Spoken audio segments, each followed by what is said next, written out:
નમસ્કાર મિત્રો, અમારી ચેનલ ધર્મા કર્મા સ્ટોરી ગુજરાતીમાં તમારું સ્વાગત છે। આપણી આજની કહાની એક હૃદયસ્પર્શી કહાની બનવાની છે, તો આ કહાની અંત સુધી સાંભળજો।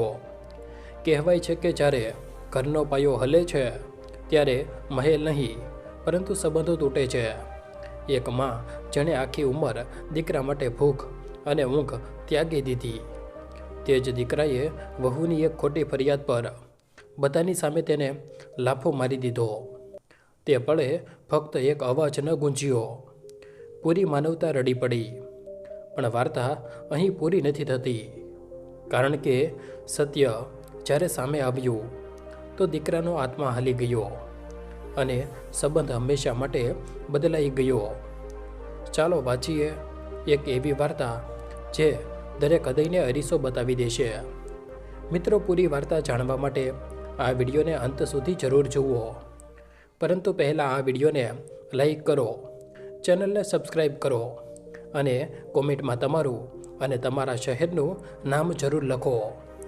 સવારની હળવી ઠંડી હવા આખા મહોલ્લામાં ફરી રહી હતી।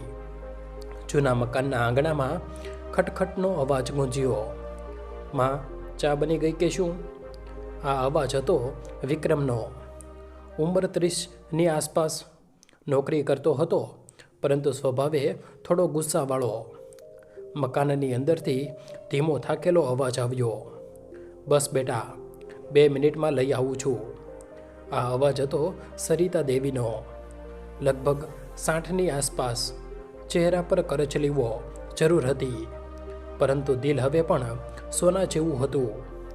પતિના મૃત્યુ પછી પોતાના એકના એક દીકરા વિક્રમને પાળવા માટે તેણે અડધી જિંદગી બીજાના ઘરોમાં કામ કરતા કાઢી નાખી હતી। આજે પણ એ જ હાલ હતો। સવારે 5 વાગ્યે ઉઠીને પૂજા કરતી, પછી ચા બનાવતી, પછી વહુ અને દીકરાનો નાસ્તો તૈયાર।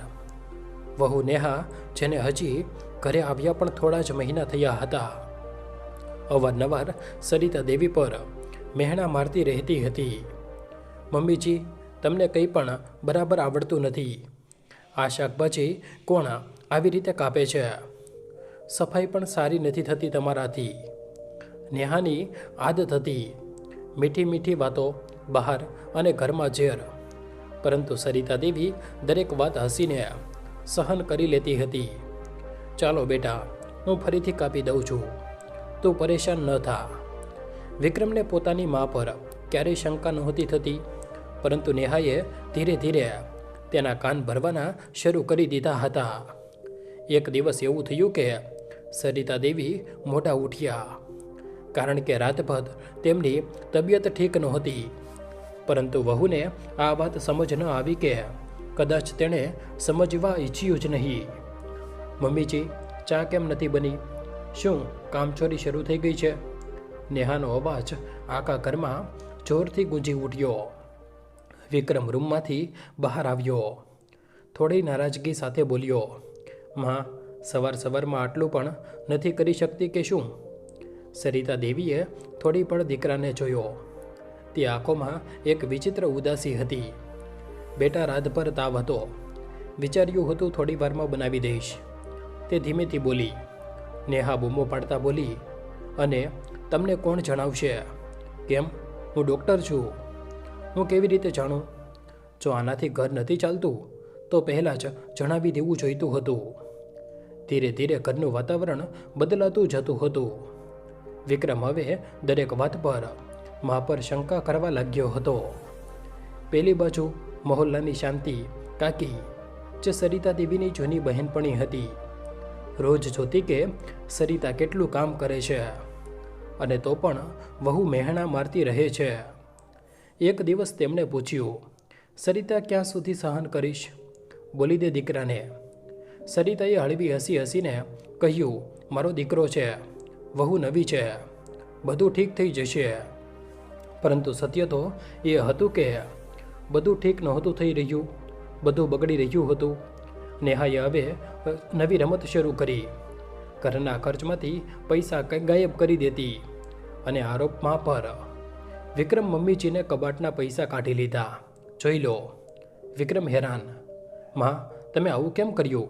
સરિતા રડી પડી. નહીં બેટા, મેં કંઈ નથી કર્યું. પરંતુ નેહા રડીને બૂમો પાડીને પોતાના વાળ પકડીને એવું નાટક કરતી કે વિક્રમને માં ખોટી લાગવા લાગી. ધીરે ધીરે તેના દિલમાં માં માટે જગ્યા ઓછી થતી ગઈ. એક સાંજ આવી જેણે તેને આખી વાર્તાની દિશા બદલી નાખી. નેહાએ જાણી જોઈને પોતાના એક કિંમતી ઝુમખાને છુપાવી દીધું. રાત્રે આખું ઘર માથે લીધું. મારું ઝુમખું ક્યાં ગયું? મમ્મીજીએ લીધું કે છે? હું જાણું છું.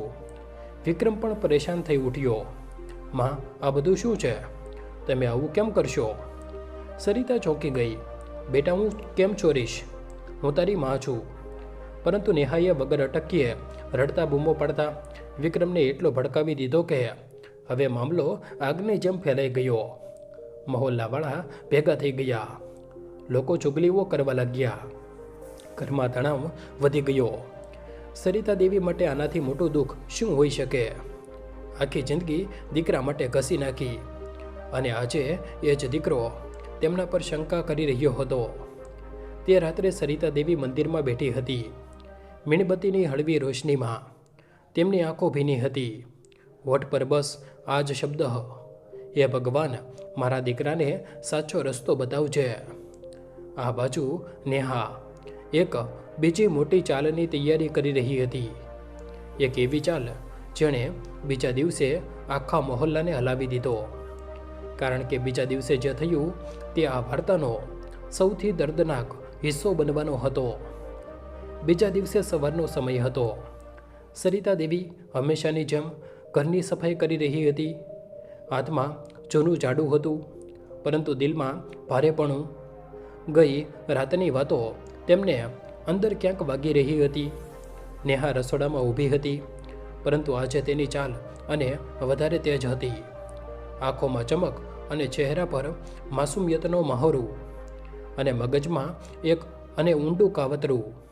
તે વિક્રમની પાસે ગઈ અને ધીમા ધ્રુજતા અવાજે બોલી, વિક્રમ, મને લાગે છે માજી હવે મને પસંદ નથી કરતા. વિક્રમે થાકેલો ચહેરો ઉઠાવ્યો. હવે શું થયું?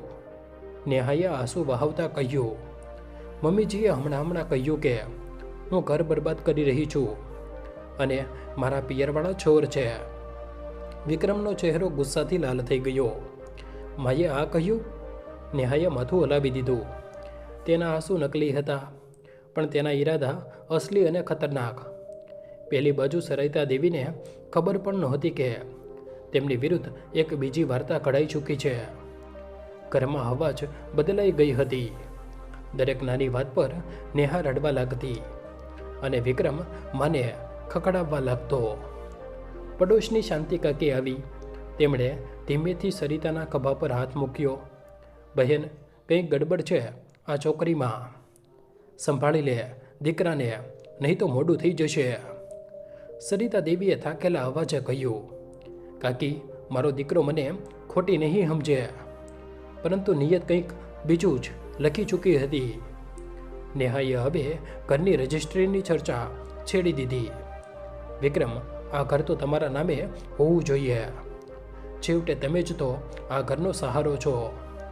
વિક્રમને વાત સમજ ન આવી, પરંતુ માએ આ ઘર લોહી પરસેવાથી બનાવ્યું છે. નેહા ઝડથી બોલી પડી, એ જ તો ઉંમર થઈ ગઈ છે એમની. જો કાલ ઉઠીને તેમને કંઈક થઈ ગયું તો ઘર સંબંધીના નામે જતું રહેશે. આ વાત સીધી વિક્રમના મગજમાં ઉતરી. નેહા એ જ ઈચ્છતી હતી. ધીરે ધીરે તે દીકરાને મા વિરુદ્ધ એવી રીતે વાળી રહી હતી જાણે રમકડું. પેલી બાજુ સરિતા દેવીને કોઈ અંદાજ નહોતો કે આ બધું તેમના જ ઘરની દિવાલોની વચ્ચે ચાલી રહ્યું છે. તે બપોર હતી. નેહાએ રસોડામાં જોરથી રડવાનું શરૂ કરી દીધું. વિક્રમ ભાગીને આવ્યો. શું થયું નેહા? નેહાએ પોતાનો હાથ બતાવ્યો. જુઓ, મમ્મીજીએ મારો હાથ બાળી દીધો. મને ચૂલો કેમ નથી સળગાવતા આવડતો? આ કહીને ધક્કો માર્યો. સરિતા દેવી સ્તબ્ધ રહી ગઈ.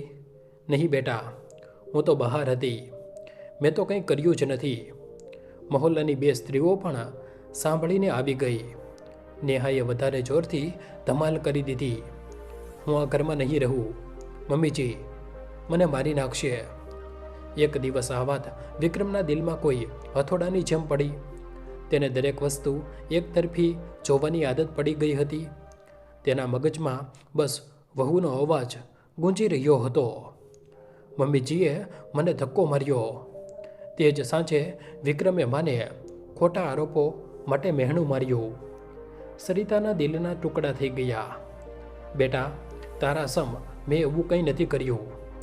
પરંતુ દીકરો આજે આંધળો હતો. સત્ય નહોતો જોઈ શકતો. નેહાએ આગળનો ઘા સૌથી મોટો કર્યો. તેણે દીકરાને બધાની સામે જણાવ્યું, મમ્મીજીએ કહ્યું છે કે હું વાંઝણી છું, એટલે તમે મને છોડી દેશો. આ એક જૂઠ હતું, એક નિર્દયી ઝેરીલું જૂઠ. આ સાંભળતા જ વિક્રમનો ગુસ્સો ફાટ્યો. ચોકમાં ઊભેલા લોકો પણ હેરાન રહી ગયા. વિક્રમ ચીખ્યો, માં તમે આ કહ્યું? સરિતા દેવી રડતા બોલી, નહીં બેટા, મેં કંઈ નથી કહ્યું. કેમ મારી ઇજ્જત આવી રીતે ઉછાળી રહી છે આ છોકરી? પરંતુ હવે ભીડ જમા થઈ ચૂકી હતી. નેહાએ પોતાના આંસુઓનો શો ચાલુ કરી દીધો. થોડા ગણગણાતા હતા. વહુ રડી રહી છે. જરૂર માએ કંઈક કહ્યું હશે. માણસ ક્યારેક ક્યારેક એ જ જુએ છે જે તેને બનાવવામાં આવે છે. સત્ય ખૂબ પાછળ રહી જાય છે. તે સાંજે ઘરનું વાતાવરણ એટલું ભારે હતું કે શ્વાસ લેવો મુશ્કેલ. નેહા રૂમમાં ગઈ, દરવાજો બંધ કર્યો. થોડી વાર પછી રડતા રડતા રૂમમાંથી બહાર નીકળી. ચહેરો લાલ, આંખો સૂજેલી, વાળ વિખેરાયેલા. તે સીધી વિક્રમના પગમાં પડી ગઈ. વિક્રમ, મમ્મીજી મને પસંદ નથી કરતા. તેમણે મને અપશુકનિયાળ કહી. કહે છે કે હું આ ઘરને બરબાદ કરી દઈશ. તેનો અવાજ, તેનો અભિનય વિક્રમની બધી સંવેદનાઓ મારી નાખી. તે ગુસ્સાથી ધ્રુજી ઉઠ્યો. તેની અંદર ગેરસમજનું તોફાન ઉમટી રહ્યું હતું. પેલી બાજુ સરિતા દેવી તે સમયે મંદિરમાં દીવો પ્રગટાવી રહી હતી. તેમને ખબર પણ નહોતી કે તોફાન તેમના માટે જ બની રહ્યું છે. નેહાએ છેલ્લું તીર ચલાવ્યું. જો તમે મમ્મીજીને નહીં સમજો તો હું આ ઘરમાં એક પળ પણ નહીં રહું. વિક્રમનું મગજ શૂન્ય થઈ ગયું. તે રૂમમાંથી બહાર નીકળ્યો. તેના ચહેરા પર એવો ગુસ્સો હતો કે હવા પણ અટકી ગઈ. અને પછી તે જે થયું તેની આશા કોઈએ નહોતી કરી. મહોલ્લાના સૌથી ભીડભાડવાળા વળાંક પર સરિતા દેવી જઈ રહી હતી. વિક્રમ તેજ ડગલે તેમની પાસે પહોંચ્યો. અવાજ એટલો તેજ કે આખો માહોલ રોકાઈ ગયો. માં, અને પછીની જ પળે તે હાથ જેનાથી બાળપણમાં માએ તેને ખવડાવ્યું હતું, આજે તે જ હાથે માને લાફો મારી દીધો. મહોલ્લામાં આ સમાન પણ જાણે રડી પડ્યું. સવિતા દેવી બસ એક પળ સ્થિર રહી ગઈ. તેમની આંખોમાં ફક્ત એક સવાલ હતો, હું એટલી ખોટી ક્યારે થઈ ગઈ? મારા પોતાના જ દીકરાની નજરોમાં. મહોલ્લાનો તે રોડ જે હંમેશા સાંજે હળવી હળવી છાની સુગંધથી મહેકતો હતો, આજે ચૂપ હતો. એટલો ચૂપ કે જાણે હવા પણ રોકાઈ ગઈ હોય. સરિતા દેવી મંદિરથી પાછી ફરી રહી હતી. હાથમાં પૂજાની થાળી, માથા પર હળવો સિંદૂરનો ચાંદલો અને ચહેરા પર એ જ શાંત હાસ્ય જે હંમેશા તેમના દરેક દર્દને છુપાવી લેતું હતું. પરંતુ આજે કિસ્મતે તેમના માટે કંઈક બીજું લખ્યું હતું. દૂરથી તેમને દેખાયું વિક્રમ તેજ ડગલે આવી રહ્યો છે. તેના ચહેરા પર ગુસ્સો, આંખોમાં આગ અને લહેકો એટલો ભારે જાણે હમણાં આસમાન ફાટી જ પડશે. સરિતાને લાગ્યું કોઈ તકલીફ થઈ હશે. તેમણે તરત પૂછ્યું, શું થયું બેટા? એટલો ગુસ્સો કેમ છે? પરંતુ વિક્રમે કોઈ જવાબ ન આપ્યો. તે માની એટલો જ નજીક આવી ગયો હતો કે તેમના હાથ ધ્રુજવા લાગ્યા. મહોલ્લાના લોકો સમજી નહોતા શકતા કે શું થવાનું છે. અને પછી તે અવાજ આવ્યો જે કોઈ માણસને પણ અંદર સુધી તોડવા માટે કાફી હતો. માં સરિતા દેવીએ ચોંકીને જોયું, હા બેટા બોલ. પરંતુ તેમનો અવાજ વચ્ચે જ અટકી ગયો, કારણ કે પછીની જ પળે વિક્રમનો હાથ હવામાં ઉઠ્યો અને ચટાક તે લાફો એટલા જોરથી પડ્યો કે સરિતાનો ચહેરો એક તરફ નમી ગયો. પૂજાની થાળી હાથમાંથી પડી ગઈ. ફૂલ વિખેરાઈ ગયા. દીવો જમીન પર તૂટીને ઓલવાઈ ગયો. જાણે તેમના જીવનનું અંજવાળું પણ એ જ જાણે ઓલવાઈ ગયું હોય. આખો મોહલ્લો સ્તબ્ધ. સ્ત્રીઓ, બાળકો, વૃદ્ધો બધા પોતાની જગ્યાએ જડ થઈને ઊભા રહી ગયા. વિક્રમ બૂમો પાડી ઉઠ્યો કે કેમ કર્યું તમે આવું? મારી પત્નીને ગાળ આપી, ધક્કો માર્યો. અપશુક કન્યાળ કહી, તમને શરમ નથી આવતી? સરિતા દેવીના હોઠ ધ્રુજી રહ્યા હતા. આંખોમાં અદૃશ્ય તોફાન હતું, પરંતુ શબ્દ ગળામાં જ અટકી ગયા. તેમણે બસ એટલું કહ્યું, નહીં બેટા, મેં કંઈ નથી કર્યું. પરંતુ વિક્રમ આજે આંધળો હતો. વહુના જૂઠે તેને એવો આંધળો બનાવી દીધો હતો કે સત્ય તેની આંખોની સામે પણ હોત તો પણ તે ન જોઈ શકત. નેહા થોડે દૂર ઊભી હતી. ચહેરા પર આંસુ, પરંતુ હોઠો પર અદૃશ્ય હાસ્ય. સરિતા દેવીએ 2 ડગલા પાછળ હટીને કહ્યું, આજે મારો દીકરો મારી વાત પણ નથી સાંભળી રહ્યો. વિક્રમ ચીખ્યો, કેમ સાંભળું જ્યારે તમે મારી પત્નીની ઇજ્જત નથી કરી શકતા? સરિતા દેવીનું દિલ જાણે એક ઝટકામાં તૂટીને જમીન પર પડી ગયું. આંખોમાં ઊંડો આઘાત, શરીરમાં ધ્રુજારી અને દિલમાં તે દર્દ જે કોઈ દીકરો જ આપી શકતો હતો. મહોલ્લાના લોકો ગણગણવા લાગ્યા, અરે દીકરો મા પર હાથ કેવી રીતે ઉપાડી શકે છે? વહુએ જરૂર કંઈક કર્યું હશે. વૃદ્ધ માં આટલી પણ ખોટી ન હોઈ શકે. પરંતુ વિક્રમને કંઈ જ સંભળાઈ નહોતું રહ્યું. સરિતા દેવી ધીરે ધીરે ઊભી થઈ. તેમણે પોતાની સાડીની કિનારીઓથી પડેલા ફૂલ ઉપાડ્યા, પૂજાની થાળી ઉપાડી અને પછી વિક્રમની તરફ જોયું. તે નજરોમાં આરોપ નહોતો, ના ગુસ્સો, ના ફરિયાદ. બસ એક જ સવાલ હતો, શું હું એટલી પડી ગઈ કે મારો દીકરો મને જાણી જ ન શક્યો? તેમણે કંઈ ન કહ્યું, બસ ઘર તરફ આગળ વધી ગઈ. વિક્રમ ક્રોધિત થઈને બૂમ પાડી ઉઠ્યો, માં, મારી નજરથી પડી ચૂક્યા છો તમે. સારું રહેશે કે તમે પરંતુ આ પહેલાં તે પૂરી વાત કહેતો. સરિતા દેવી અંદર ચાલી ગઈ. ઘરનું વાતાવરણ વિચિત્ર ચૂપગીતીથી ભરાઈ ગયું. નેહાએ નાટક ચાલુ રાખ્યું, મેં કહ્યું હતું ને વિક્રમ, મમ્મીજી મને પસંદ નથી કરતા, તારી સામે સારા બનવાનું એક્ટિંગ કરે છે. વિક્રમે ગુસ્સામાં દરવાજો બંધ કરી દીધો. તે રાત્રે ઘરમાં કોઈ ન સૂઈ શક્યું. વિક્રમ ગુસ્સામાં હતો. નેહા પોતાના જૂઠની જીત પર અંદરને અંદર ખુશ હતી. પરંતુ સરિતા દેવી તે રૂમમાં બેસીને ફક્ત એક વાતનું પુનરાવર્તન કરી રહી હતી, શું સાચે જ મારા દીકરાને લાગે છે કે હું ખોટી છું? તેમની આંખો લાલ હતી, દિલ તૂટ્યું હતું, શ્વાસ ભારે હતા. તેમણે ભગવાનના ફોટાની સામે હાથ જોડીને કહ્યું, જો મારો દીકરો સત્ય નથી જોઈ શકતો તો હે પ્રભુ, મને રસ્તો બતાવજે. મને નથી જોઈતી કોઈ સફાઈ, બસ મારો દીકરો સુરક્ષિત રહે.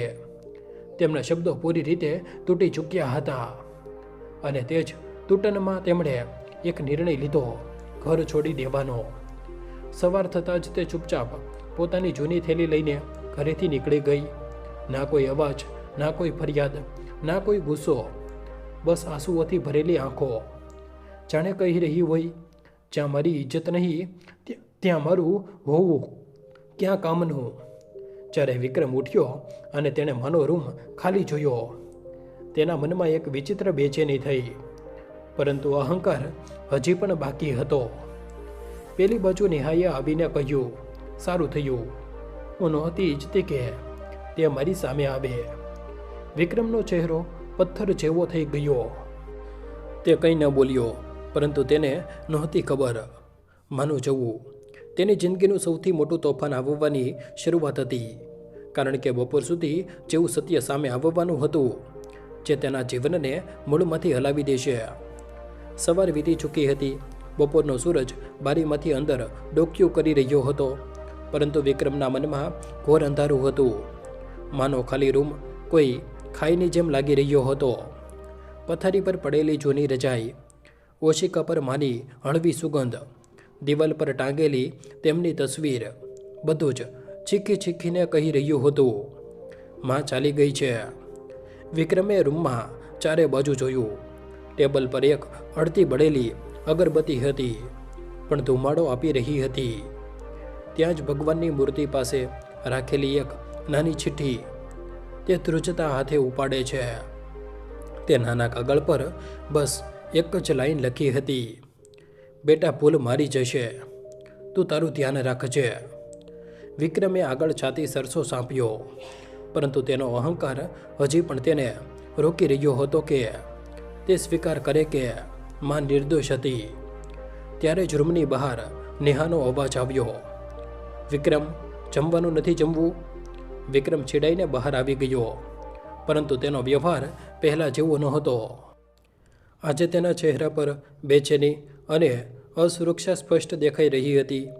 નેહાએ દેખાડો કરતાં ચિંતા બતાવતા કહ્યું, તું પરેશાન ન થા, મમ્મીજી થાકી ગયા હશે, પાછા આવી જશે. વિક્રમે કંઈ ન કહ્યું. તે બસ સોફા પર બેસી ગયો. નેહા મોબાઈલ પર વાત કરી રહી હતી, ધીમા અવાજે, પરંતુ એટલા પણ ધીમા નહીં કે વિક્રમને સંભળાય નહીં. આ સાંભળ, મેં બધું કરી દીધું. હવે વિક્રમ પૂરી રીતે મારા કંટ્રોલમાં છે. માને મેં ઘરેથી કઢાવી દીધી. વિક્રમના કાન જાણે બહેરા થઈ ગયા. તેના હૃદયના ધબકારા ઝડપથી વધવા લાગ્યા. નેહા ફરી બોલી, હા, હવે તું ચિંતા ન કર. બસ થોડા દિવસોમાં પ્રોપર્ટી પણ મારા નામે થઈ જશે. આ સાંભળતા જ વિક્રમનો શ્વાસ અટકી ગયો. તેને સાંભળવા માટે પગલાં ધીમા કરી દીધા. નેહા હસી રહી હતી. અરે, તે ઘરડી સ્ત્રી શું કરી લેશે? તેના દીકરાએ જ તેને લાફો મારી દીધો. હવે તે ક્યારેય પાછી નહીં આવે. હવે આ ઘર મારું, અને હું જે ઈચ્છીશ એ જ થશે. વિક્રમના શરીરમાં વીજળી દોડી ગઈ. ઘર મારું, માં ઘરડી, લાફો ક્યારેય પાછી નહીં આવે. દરેક શબ્દ તેની અંદર સુધી કાંપી રહ્યો હતો. તેના પગ નીચેથી જાણે જમીન ખસી ગઈ હોય. તેની આંખોની સામે માનો ઝૂકેલો ચહેરો, તે લાફો અને પડતા ફૂલોની તસવીર ફરવા લાગી. તે દિવાલ પર હાથ રાખીને ઊભો થઈ ગયો. શ્વાસ તેજ, દિલ ડૂબતું હતું. તે જ સમયે નેહાએ ફોન કાપ્યો અને પાછળ ફરીને જોયું.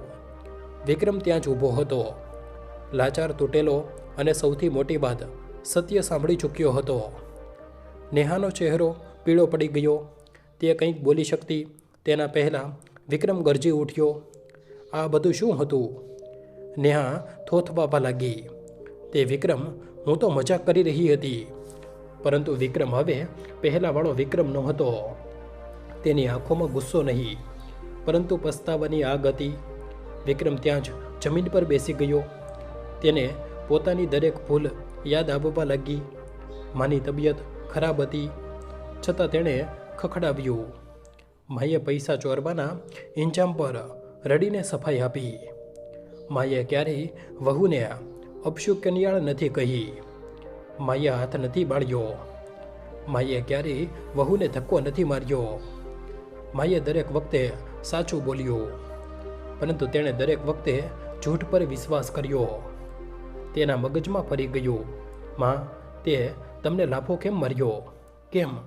તે ઘ્રુસકે રડવા લાગ્યો. નેહા ડરતી પાછળ ઊભી હતી.